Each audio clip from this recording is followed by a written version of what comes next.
And I'm delighted to have this lecture today, which is on that first colony that the Swedes brought over. It didn't last very long. It was sort of an economic reason for having it, as I'm sure Trevor will tell you. And who better to discuss that than the actual curator of the American Swedish Museum in Philadelphia. And came all the way across Pennsylvania to be with us today. He's with his group. He'll probably tell you who they are. And they're staying for the weekend and coming to the festival. So Trevor, I don't want to take any more of your time. Thank you, Julie. It sounds like this is on. Can everybody hear me pretty well? Yep. I tend to not speak up as much as I should, but it sounds like this is pretty good. So again, my name is Trevor Brandt. I'm the curator of the American Swedish Historical Museum in Philadelphia. I'm very excited to be here in Jamestown. We've been looking for this. We've been looking forward to the Scandinavian Food Festival for a long time now, almost a year actually, since we first heard of it. And I'm excited to be here with a group from the museum, these folks over here. So I'll be speaking, like Julie said, about the New Sweden colony, which was founded by Imperial Sweden in 1638 on the Delaware River, right around modern-day Philadelphia. And it only lasted, also as Julie mentioned, until 1655, so just 17 years. But my talk, Colony to Community, sort of is broken into two parts that examine the colony and its legacy. So of course the word colony refers to this physical settlement on the Delaware River, which as I mentioned was only around from 1638 to 1655. Of course it was short-lived, it wasn't all that much of an economic success, and the Swedish language didn't end up enduring on the Delaware River. But the second part of my talk, which focuses more on community, does focus on some of the enduring legacies of the New Sweden colony throughout history, and that gets a little bit more into things like the history of my museum, the history of different Scandinavian and Swedish lodges in the area, and really how people are commemorating the legacy of New Sweden even today. So that's sort of the two parts of my talk. I'll probably be about 35 or so minutes, and I'd love to take any questions or comments towards the end of that. So before I really get into a lot of the history of the New Sweden colony, I'll talk a little bit about the colonies, or about the history of Sweden, sort of the early modern period, or from about 1300 until 1600, right when we get into the colony itself. You see if technology keeps up with me today.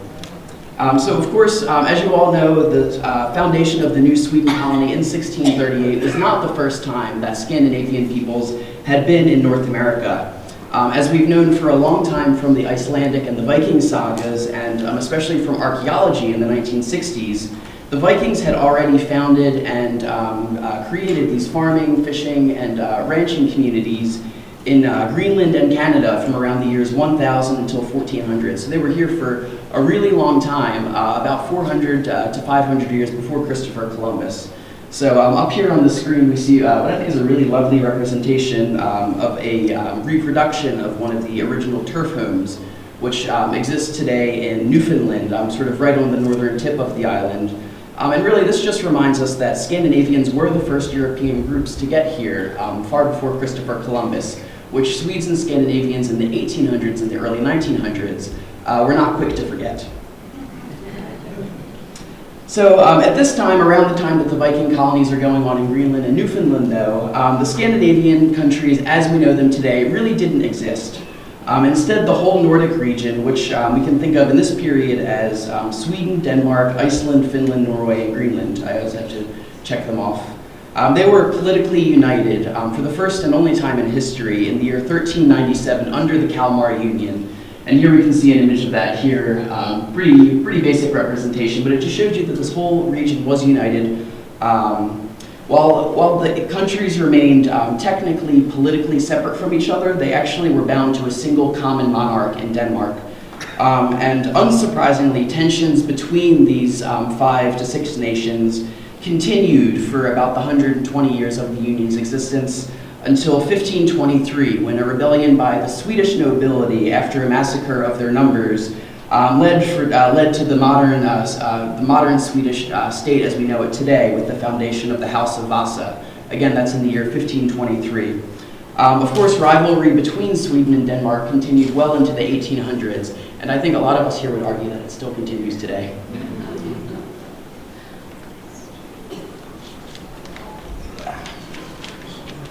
So up here on the screen, we have the founder of this first dynasty of modern Sweden, King Gustav Vasa.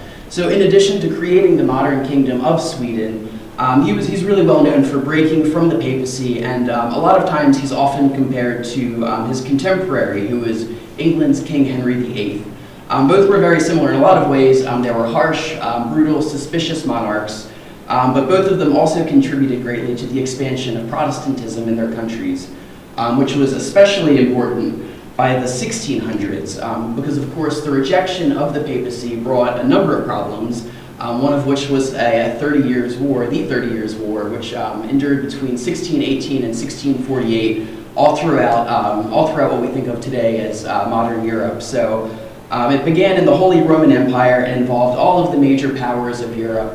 We tend to think of it as Catholics versus Protestant, but things were a little bit more complicated with some gray zones in between. But countries such as Sweden, France, Spain, Austria, Italy were all waging campaigns on German soil. And in Sweden, the king at the time was named Gustav Adolf, or Gustavus Adolphus. He led what was previously a fairly insignificant country, Sweden, to greatness during this period. Gustav Adolf's actions during the 30 Years' War really caused him to be credited as the founder of Sweden as a modern great power. And that foundation was sort of built upon with the new Sweden colony just a few years later. So I mentioned Gustav Adolf here, so he's really regarded as one of the greatest military commanders of all time. One of his most important contributions to the Swedish military was the introduction of combined arms, or basically using different military forces in the same maneuvers all together and all coordinated with each other, which were really devastatingly effective in battle against the Catholic powers in Europe. So in addition to his tactics, he had sort of this brilliant military machine with advanced weapons for the time period, high intensity training, and high technology field artillery, all backed by a really efficient government which was getting a lot of money to the Swedish military very quickly. Gustav Adolf, who is also known as, he has my favorite epithets of all time, so he was called the Golden King and also the Lion of the North. He was really poised in the 1620s and the 1630s to turn himself and Sweden into one of the major military powers of the century.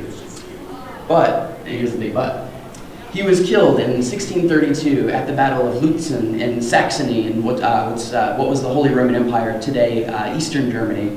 So really his death at the battle, which actually was a Swedish victory overall, besides the loss of their king, it halted the Swedish advance south into Europe, and it really ended the great power, or ended this emerging great power's leadership over the Protestant campaigns south against the Catholics.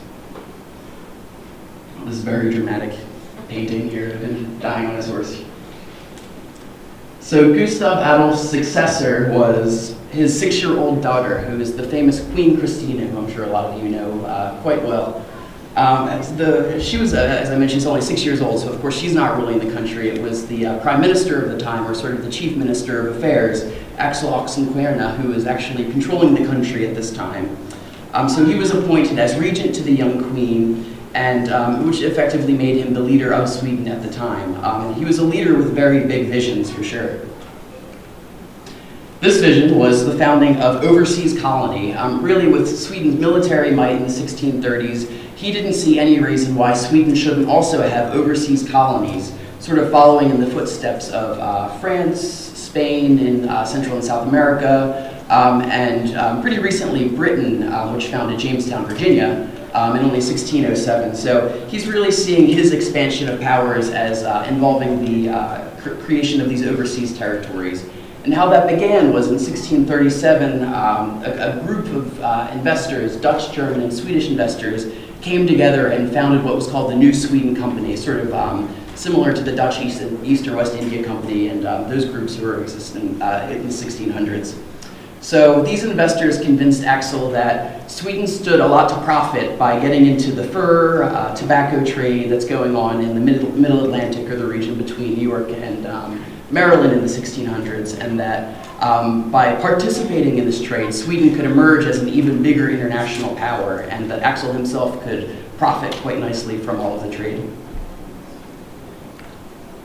So the Swedish government, in order to move forward with this venture, needed somebody to lead the expedition. So what they did was they hired, in fact they poached, Captain Peter Minuit from the Netherlands to lead this first New World expedition on behalf of Sweden. Peter Minuit comes up a lot of times in history during this period, but he's most well known as the governor, the former governor by this time, of the New Netherlands colony, and the man who purchased Manhattan from the Native Americans in the 1620s. So that's what he's best known as. But by the 1630s, he had been disgruntled with the Netherlands. They sent him back to Holland in 1631, which he wasn't too happy with. And the Swedes looked upon him and saw somebody who had already led successful trade and military ventures in this area. He was an expert in the political atmosphere of the Middle Atlantic region in the 1630s, and most importantly, he wanted to retaliate against the Dutch by working for the Swedes. So again, he was poached, and he came on as the captain of this first venture to the New Sweden colony.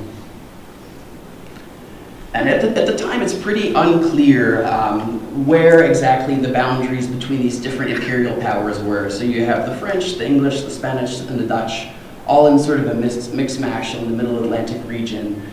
So what Minuit did was he gave basically his best guess over where the English claims over Virginia ended and the Dutch claims over New Netherlands ended. And what he saw, and we can see it a bit on the map here, so if we imagine Virginia and Delaware and Maryland down here, the Dutch a little bit further north in New Netherlands, and here we have present-day Philadelphia. He saw this big swath of land, which wasn't claimed by any imperial power at the time. There's plenty of native Lenape peoples who were willing trade partners.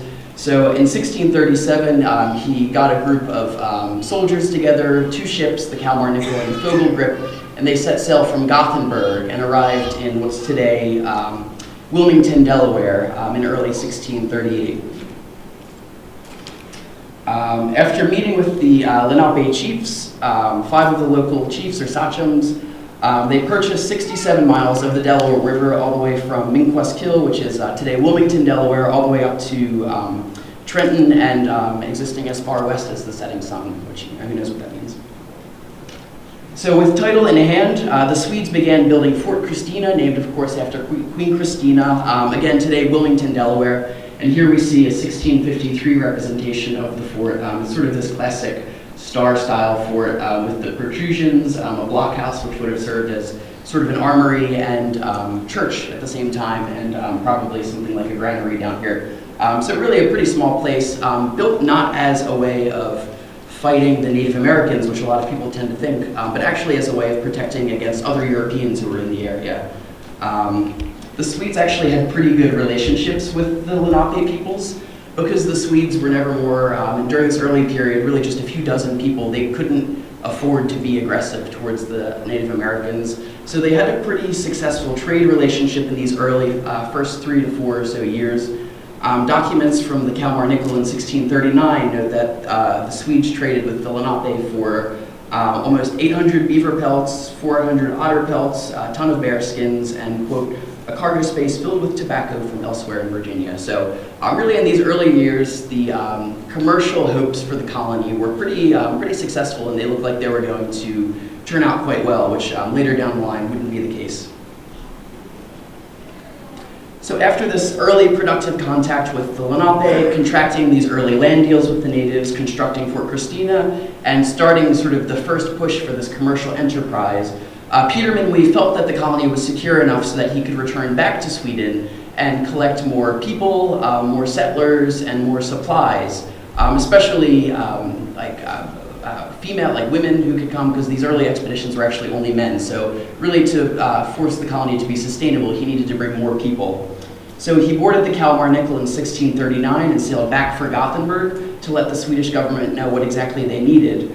Along the way, he detoured to St. Christopher in the Caribbean to acquire even more tobacco, but unfortunately he was lost at sea when an enormous hurricane devastated the area. The crews of the Cow Barnacle and the Folklore searched for him for a long time, but they were unable to ever find him. They eventually gave back up and returned to Sweden, while the Folklore actually returned to the colony to let them know what had happened.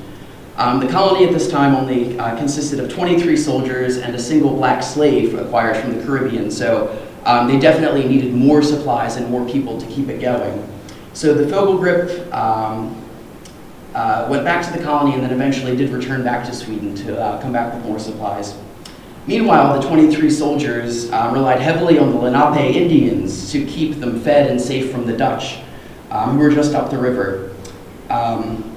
Native Americans in this area actually had huge farming complexes, so they were in a pretty good position to be supported and to be fed by the Native Americans. So they traded their dwindling supplies for things like corn, apples, beans, turkey, fish, venison, and bear, just to make it through this treacherous first winter. The Swedes would have definitely survived or starved without the Lenape support during this period, so it's important to remember that for down the line. So in the spring of 1640, the second Swedish expedition to New Sweden landed with supplies, settlers, and a new governor, Peter Ritter. Ritter was a figure who was really influential in expanding the colony, and he did so very aggressively against the Dutch. So one of his first actions was he sailed up north past the north of the Delaware River past Dutch Fort Nassau, which is a modern-day Gloucester City, New Jersey, sort of right across from Philadelphia. And he met sort of near Trenton with local Indian chiefs and basically bought the land that the Dutch forts were sitting on, which was a pretty darn aggressive move against the Dutch there. So of course the Dutch weren't happy with this, and this started a long period of complaints of one power against the other power, which in a few years would cause big problems for the Swedes. Even though the colony had been expanding steadily since 1638, the profits weren't nearly as large as they had been projecting when they were thinking of first starting the colony. So as a result, in the early 1640s, the private backers of the company actually relinquished control to the Swedish government, who took over, and as a way of forcing more control upon the colony, they sent a new governor to the colony in 1642, a man named Governor Johan Prince.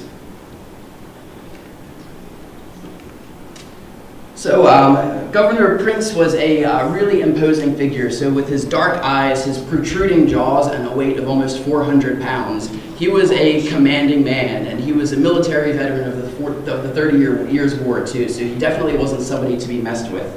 In fact, the local Lenape peoples took it upon themselves to start calling him Big Belly, which sounds like it was pretty appropriate. Due to his military background, one of the first things that Governor Prince did when he came to the colony was to start setting up new defenses along the Delaware River against the Dutch, who again are just a little bit further north, up near Trenton. So after he arrived in New Sweden in 1643, he set up new strategic forts, farms, and blockhouses. And here we see a little representation of what New Sweden would have looked like sort of in the middle of his rule, around 1650 or so. So almost immediately after his arrival, he creates Fort Nielfsborg, which is modern-day New Jersey, sort of south, pretty far south of Delaware, or of Wilmington and Philadelphia. So he founds that. What he's trying to do with this new fort in New Jersey is to control access to the Delaware River against against the Dutch, who were just up north in Fort Nassau here. So in 1643, a little bit after his arrival, what he also does is he establishes the new capital of New Sweden on Tinicum Island, today the Philadelphia airport, smack dab in the middle of the airport, sort of right down around here where G is New Gothenburg. So he establishes this as his new capital. He builds a mansion for himself. It's described as a mansion in records, but really it's only a 2-story log cabin, so it's not actually that fantastic. Oh, and it has glass, which is really nice too. So he names the capital New Gothenburg, and also in this period built the fort of New Korsholm, which is present-day West Philadelphia up here. Again, just to add to New Sweden's defenses and to try to get the Dutch to back off a little bit, because they're encroaching on the Swedish farms and the trading posts in the area. So at this point, it's always fun to point out that Governor Prince, even though he came to New Sweden, sort of the middle of nowhere on the fringes of the Swedish Empire, he continued correspondences with his old war buddies in Sweden, especially Count Carl Gustav Wrangel, who had his home in the beautiful Baroque cluster, Skokloster slot in Sweden, sort of a little bit outside of Stockholm here. So a beautiful castle built in the 1640s. But what Governor Prince is sending his old buddy is really interesting. So if you ever visit Skokloster, be sure to visit the armory of the castle, where it's sort of a cabinet of curiosities where there's tons of things like old Native American kayaks, tons of fossils, things like that, one of these traditional Baroque curio areas. But there's also a chest sent by Governor Prince to his buddy, which is filled with Native American artifacts that he collected while he was here in New Sweden in the 1640s and 50s. So you have a Native American club here, a big walnut club, some wampum. I think in there's also something like a peace pipe. So these things have just been sitting in this castle in Sweden for almost 400 years. So if you ever have a chance to visit, be sure to see it, because it's a really fun link between Old Sweden and New Sweden. So with the 30 Years' War still raging in Sweden until 1648, money, of course, was spread really thin. Prince just didn't have the support from the home government to carry on trading or to keep his unruly colonists in line. The Swedes also had a lot of difficulty in maintaining cordial relationships with the Lenape, who really, from the Swedes' perspective, weren't providing all of the copious amounts of furs and tobacco that the Swedes wanted. So Prince was becoming really unhappy with the Lenape. But guess what? The Lenape are becoming really unhappy with Prince too. The Swedes are getting more expansive, they're getting more people. Because there's less support coming from the home government in Stockholm, they have less valuable trade goods to be offering to the Native Americans. So even though the Swedes and the Lenape had this early cordial relationship, that's starting to break down by the late 1640s, early 1650s. In fact, the Lenape allegedly are starting to plot to take over New Sweden by the early 1650s, which is really interesting, but it was the promise of sort of this last trade voyage to the New Sweden colony that kept them backing off for just a few years longer. But of course, the Swedes had a much bigger problem to the north, the problem which was, of course, the Dutch, because New Netherlands is far bigger than New Sweden ever was. It's always much better supplied, there's more colonists, they have a stronger military, so this sort of sleeping giant just to the north of New Sweden, up what's called today the Delaware River, but then was called the South River, was always a problem, and within just a few years' time it would lead to the end of New Sweden. So of course the Dutch had always seen themselves as the rightful owners of the land that New Sweden sat upon. Even as early as 1639, they're protesting the Swedish government in Stockholm, projecting their claim to the land, saying that they'd been here first. But until the 1650s, they really didn't have the number of soldiers to do anything about it. So really the Swedes and the Dutch are just complaining at each other for about 15 years until the very end. So between 1651 and 1653, just as these tensions with the Dutch are starting to really reach their peak, New Sweden began to decline, again due to this lack of interest from the home government. Not a single supply ship was sent to New Sweden from 1648 to 1654. Again, a lot of the reason for this decline is because the government, in order to fund its war efforts, was actually just commandeering the ships that were meant to be supplying the colony. So just nothing's getting to the Delaware River here. In 1647, the Dutch sent a new governor to New Netherlands, of course today New York, Peter Stuyvesant. Stuyvesant was an aggressive man, very quick to defend his colony's rights to the Delaware River. And again, without any supply ships coming to Governor Prince, his colony was really a sitting duck. So for the next 6 years until 1653, Governor Stuyvesant and Governor Prince are strategically maneuvering their soldiers around the forts up and down the Delaware River and arguing with each other personally over their respective colonies' claims to the Delaware River. But unfortunately for Prince, Stuyvesant had the upper hand. Of course, we saw the size of New Netherlands in the last slide, and the colony in New Netherlands had always been getting more ships and supplies from Holland, from the Netherlands in the Old World. Again, Stuyvesant had soldiers who were much more confident about the colony, whereas Prince was always struggling to retain people from running away to Maryland or actually to New Netherlands, so he was disadvantaged. He was at a disadvantage in several capacities, and Stuyvesant certainly had the upper hand during this period. So with barely any men left to fight, Prince abandoned both Fort Elfsborg down here and New Gothenburg, his capital, to concentrate his few forces at Fort Christina. Seeing that his opponent was weak, Stuyvesant seized the opportunity to found Fort Casimir, which is right here, present-day Castle Delaware, really only 5 miles from the only Swedish fort remaining at Fort Christina. So he obviously a very aggressive move to try to force the Swedes out. So he was frustrated with lack of support from both his own colonists and from the Swedish government. Prince actually just packed up and left in 1653. So he went back to Sweden and was replaced with a man named Johan Riesing. Riesing was actually a pretty promising figure. He seemed aggressive enough to take the fight back to the Dutch, but unfortunately it seemed that he was too aggressive, because what he did with his new supply ship and his new 250 settlers was he actually ejected the Dutch from Fort Casimir here, so he took that over and renamed it Fort Trinity, which theoretically would have allowed the Swedes to reassert control over the Delaware River. But what it actually did was just annoy the Dutch the right amount to get them to send a force down from New York, or New Amsterdam, to send 317 soldiers and 7 armed sloops against a Swedish force of something like 20-something soldiers, who probably didn't have any gunpowder also. So here we have an image of Fort Christina, which was drawn, I believe, in the 1650s. So here we see the fort with the settlement around it here. So the Dutch basically came in, forced the surrender of the Swedes. There was no blood loss on either side. But with that strong move in 1655 from the Dutch force, New Sweden's political independence was ended after only 17 years.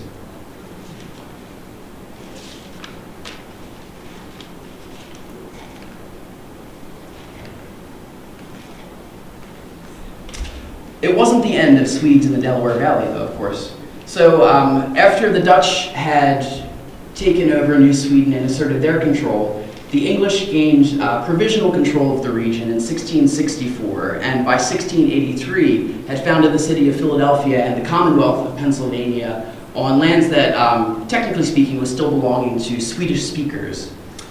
Descendants of the New Sweden colony continued to speak Swedish in this area well into the late 1700s after the Revolution, and churches founded by Swedish speakers are still among the oldest in America today. So here we see some such as Gloria Dei, which is also called the Wickiko Church in East Philadelphia, sort of near the river, Holy Trinity in Wilmington, and Old Swedes Episcopal Church, I think in New Jersey. So these churches are still existent. People are still speaking Swedish on the Delaware River well until after the Revolution. And this is really interesting in the 1650s when you have a man named Peter Kalm, or Per Kalm, who is one of the so-called apostles of Carl Linnaeus. Really this early botanist, explorer figure. Back in the days when being a gardener was like the coolest thing ever. He went around and collected plants basically from these old Swedish-speaking areas on the Delaware River. And when he's writing his journals, he's basically talking about New Sweden as if it's actually still a political entity to that day. So he's talking about visiting these families in old New Sweden. He's staying with innkeepers who are still speaking Swedish, and he's going to these churches well into the 1750s rather. So it's really interesting to see just the extent to which the Swedes had sort of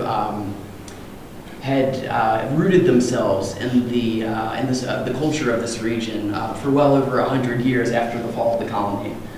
He also wrote extensively about flying squirrels, which he was fascinated with. I think we all are. Additionally, the material culture of the Delaware Valley, well into the 1700s, shows that Swedish people are still living and working here. So here we have some pretty provincial takes on things that you would probably have seen in Sweden at the time. A chair which was made for a reverend of Old Swedes Church in Wilmington, probably around the 1730s, made of a material that no Swede would have ever worked with in Sweden, which was sassafras, which they just didn't have in Sweden, and created in a way that suggests that the maker of this chair was actually somebody who built houses, which I think is really interesting. So even into the 1700s, people are still building these things in a very Swedish style, in a very provincial style. The material legacy of the Swedes on the Delaware River is perhaps most famously remembered in the many still standing log cabins, which were built in the 1600s. These exist sort of scattered all throughout New Jersey, Delaware, and Pennsylvania.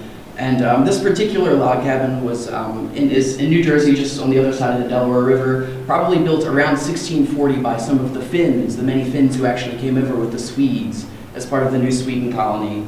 It's the oldest building in New Jersey. It's for sale for $1 million if you want to live in a log cabin for $1 million. But here we see these very traditional Fennoscandic notch joints, which sort of show that it's a very traditional Swedish or Finnish building. There's also some just outside of Philadelphia. There's one in Delaware, so they're all over the place, and they're really interesting to see, and to see the changes that they've gone through throughout their almost 400 years.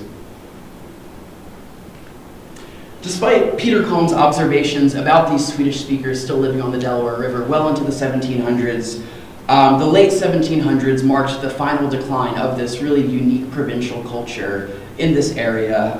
It was, nothing in particular ended Swedish speakers on the Delaware River, but other than assimilation into the wider Anglo-American culture of the period, so they just learned English. Eventually their traditions were forgotten. But by the 1800s, though, especially the mid to late 1800s, we see, of course, the next round of immigration from Scandinavia to the New World. Things like famines, religious persecutions, and a lot of the disruptions caused by industrializations caused more than 3 million Swedes to immigrate to America, a story that we're all familiar with, and I'm sure a lot of us tie our ancestors back to. A lot of them leaving ships, ahead of myself. Leaving ships from Gothenburg, these settlers in the 1800s traveled through Ellis Island, largely, often to Midwestern places, but of course we're in Jamestown, New York, so a lot of them stopped over here. Later they would eventually make their way further to Washington and Oregon, but we see a similar story for all of the Swedes moving to these lands and ultimately settling, which was the weather was familiar and the land was cheap, which seemed to be sort of a perfect combination to get Swedes to stay where they ended up. But of course, as is the case for many immigrant groups in America, the Swedes faced intense discrimination. So while it wasn't as intense as discrimination towards the hated Catholics like the Irish or the Italians, Swedes were disparaged because people felt that they were unable to learn English, because the Swedes might just not have wanted to learn English.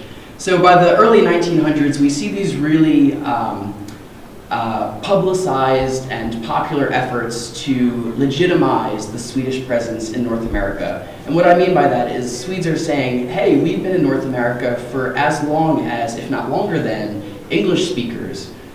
So we have as much of a right to be here as anybody else. So of course they're pointing to the New Sweden colony, saying that their colony was here 50 years before William Penn was.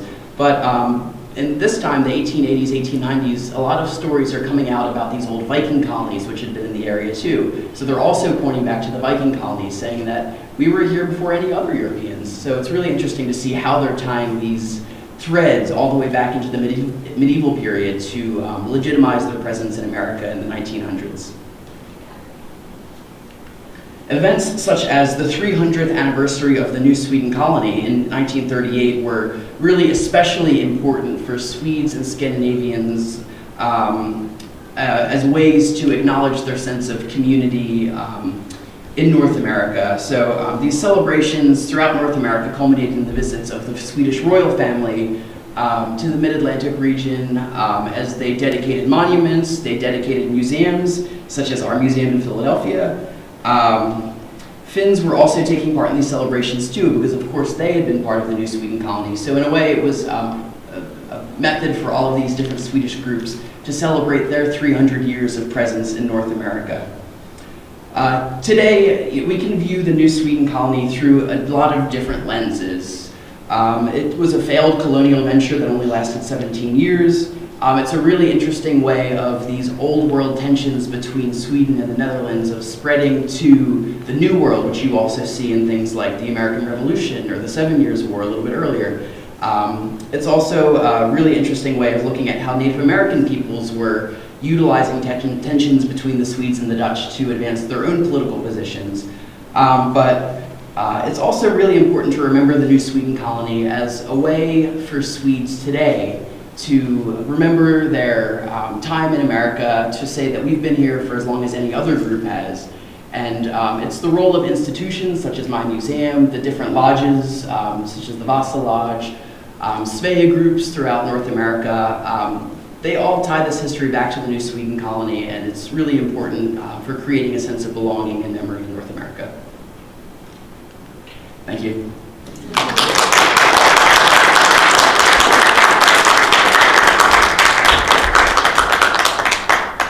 A little bit early, but I'd love to take any questions or comments if there are any.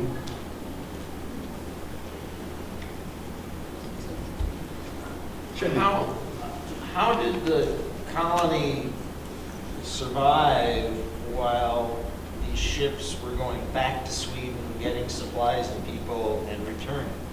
That would have taken a while. Yeah, especially in these earlier years of the colony when they just didn't have the supplies or the sort of established agriculture or trade relations with the natives to be able to survive. So it really was these early sort of relationships with the Native American peoples that allowed the Swedes to get the supplies they needed to survive. By the 1640s, they have farms. Especially in the early 1640s, they are getting more regular shipments from Sweden, so that's not as much of a problem. But then by the late 1640s, early 1650s, these ships just vanished for 7 years. So it is a struggle for sure. Where's your museum located? We're in Philadelphia, yeah. So we're in Whereabouts in Philadelphia? South Philadelphia, about a 10-minute walk from the stadium. So we're actually founded on, the reason that we're in Philadelphia, because the one question that I get more than any other, except for people asking if I am Swedish, is why there's a Swedish museum in Philadelphia. But it's this new Sweden connection, and the fact that our museum is actually built on land that was given by Queen Christina in 1652 to one of these early Swedish colonels who's working on the Delaware River. So that's why our museum's in Philadelphia. Can I speak to you for a minute after? Yeah, please. Thank you. In the decades after the Dutch take over, and then the British take over the whole area, did the monarchy ever have any interest in reasserting its authority in North America?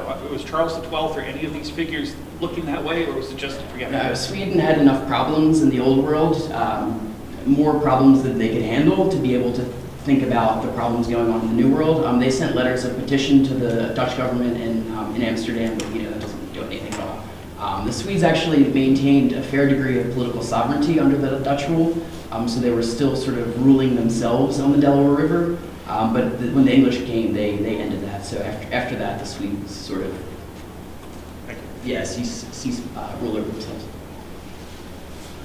Yeah. Are you Swedish? I'm not. No, my background's in German primarily, but it's a fun history to get to learn. Did all the people who came here first involuntarily, or were they perhaps escaping a bad situation? That's a great question, because a lot of the people who came over were actually prisoners, because nobody wanted to come here. It was worse than a backwater. There was nothing here. So a lot were prisoners. A lot, and I can never remember the number, but a significant amount were actually Finns who had been arrested in Sweden because they were practicing illegal forms of agriculture in the far north of Sweden. So they were arrested and sort of forced to go to the colony. Yep, and it took me a while to figure that out too, but basically slash and burn agriculture, which I'm not quite sure why it was viewed by the Swedish government as being so bad, but the Finns in northern Sweden and northern Finland at the time would just cut down trees and plant farms and burn the trees that they cut down and plant farms, so that for some reason was not liked by the Swedes. What survivals, if any, were there of folklore and folk song, either Swedish or Finnish? That's a great question. Comes for a conference in the fall. Yeah, I mean, not many until the modern period, until today that I can think of, unless you can think of. Was it ever studied or ever even? Churches, sure, yeah, just mostly the churches. I mean, in the early 18th century, the churches actually all changed from Swedish Lutheran to Episcopalian. So not even the denomination of the Swedish churches is still Swedish, but a lot of these churches have always remembered this Swedish connection. So that's important to them. But in terms of folklore or anything like that, nothing that I can think of having survived. Yes, sir. Was Peter Minuit a Walloon?